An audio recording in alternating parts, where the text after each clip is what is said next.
In this video, I'll show you how to view Instagram stories. Ensure you subscribe and turn on the bell notification to this channel for lots of educational guides and contents like this. I think basically when it comes to Instagram stories, I think you should be following the person, right? For you to be able to see everything the person does on Instagram. So I'm gonna over to my Instagram, and I think I'm following a whole lot of amazing content creators. So this is Jordan Welch.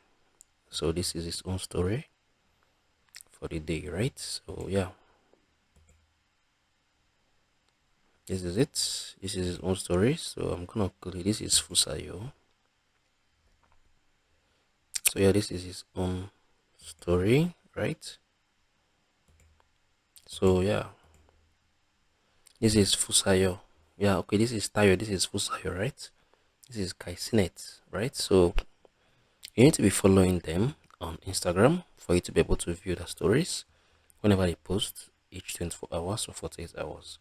If you find this video helpful, share your thoughts below in the comment section. Thank you guys for watching through. I'm gonna see you all in the very next one.